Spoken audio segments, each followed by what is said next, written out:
Good morning mga ka-igbi, mga ka-friend. Luto naman po tayo ng upo. Yan po upo. Yan po yung aming tirang adobo.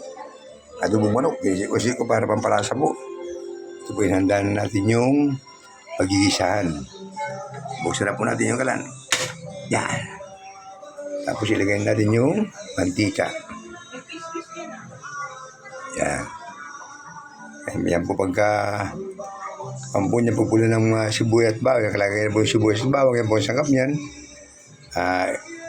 Ilalagay natin pag mapula na po yung luto na yung brownish na yung bawang at sibuyas. Saka natin nalagay yung manok mamaya na po yan. Ayan na po. Brown na po yung yung bawang. Ayan. Sabay natin ng konting asin para may konting lasa na siya. Yan po. Mamaya na po isimbahan yan. Tapos ilalagay na po natin yung adobong manok at tira namin kagabi. Yan po. Pampalasa rin po yan. Isa din mo po ng karning manok o baboy. Isa nila po, nirecycle ko na lang yung halo niya. Yan po wala sa recipe. Yan po. Luto na po kasi yan. Uli ko lang, sana maglimuto kayo malata rin po yan. Igisa natin dito sa sibuyas bawang. Dahil luto na po yan. Yan. Tira namin adobong manok na aking hinimay para panghalo sa ginisang upo. Dahil luto na po yan, gagawin po natin, ilagay natin ang gulay na upo. Yung upo po pala, pagkabala siniwa-hiwa ko na po ito.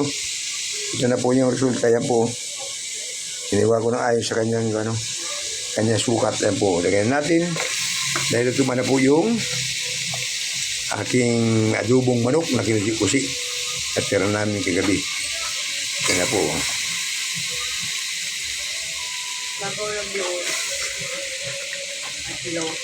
Yan po. Medyo malaki itong upo na nabili ko kahapon po. Halagang 30 pesos. Kaya medyo malaki po yan. Kaya medyo marami. Mamaya po lalagyan natin ng pampalasa yan. Chicken cube. Kasi po manok yung halo eh. Kaya chicken cube mamaya. Ayan po.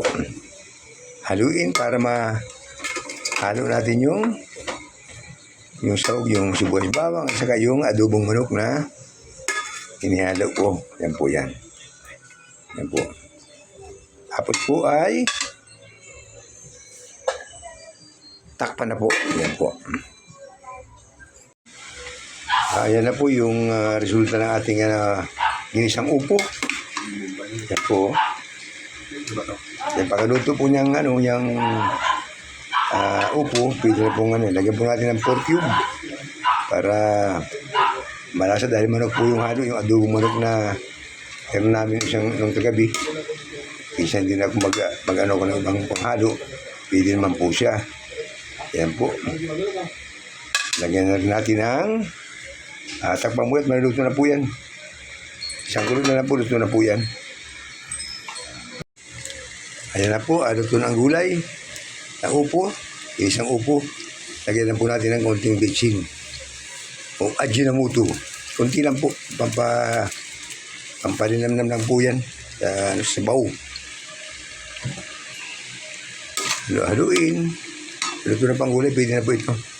Tikman nga po kung sakto na ang timplada. Yummy na po siya. O yan po ang ginisang upo sa adobong tira namin kagabi. Yan po ay wala sa recipe. Pero yummy.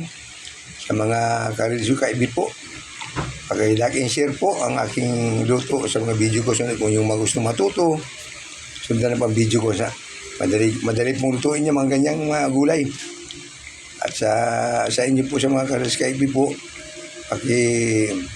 subscribe din po yung aking YouTube channel. Rick Vlog po ang aking YouTube channel. Maraming salamat po.